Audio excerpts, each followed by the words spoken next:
Professor of Ethnic Studies at CU-Boulder, Ward Churchill, claims the First Amendment right to march in commemoration of Columbus Day is overridden by the Ninth Amendment right, which he interprets for Native Americans as not to be subjected to the celebrations of their ancestors' subjugation.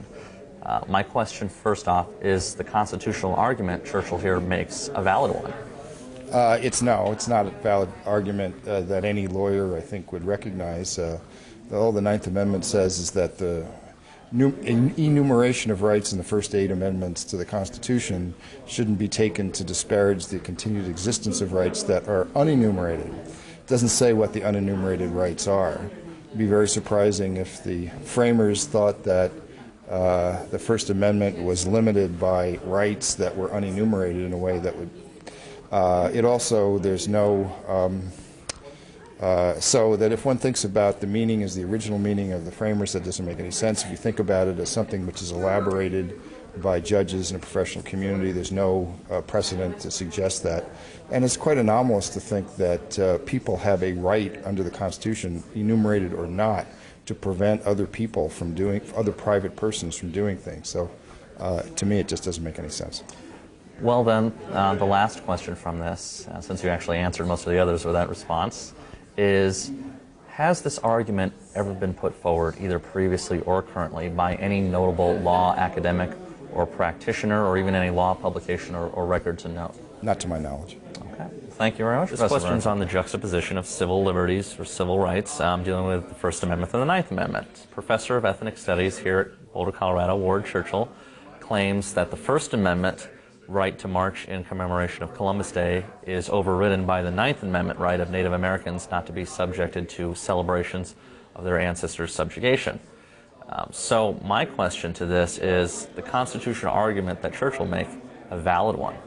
The Ninth Amendment doesn't specifically talk about what you were just talking about. Rather, it just says there may be other rights. Because it is so wide, so open-ended, and so unconstrained, courts basically never use the Ninth Amendment.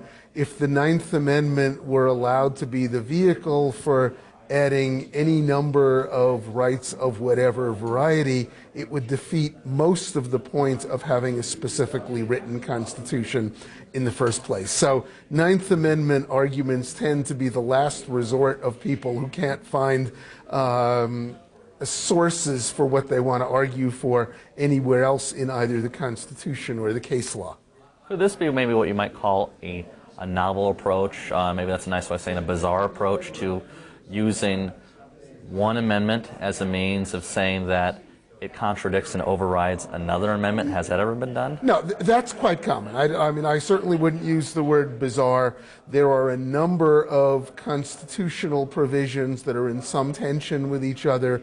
The First Amendment right of a free press, and the Fourth, Fifth, and Sixth Amendment rights to fair trial in the face of potentially unfavorable publicity is one.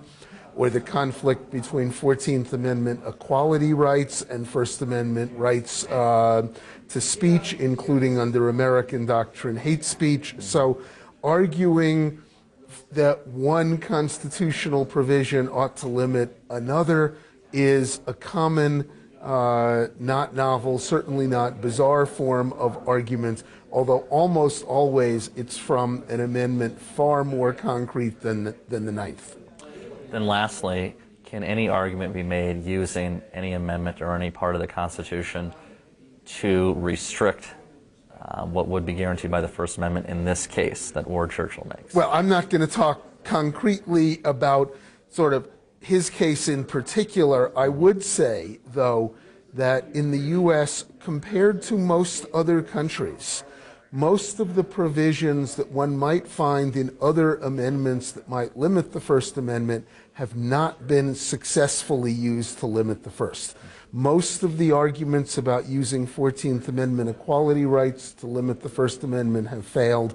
Most of the arguments for using Sixth Amendment rights to a fair trial to limit the First have failed.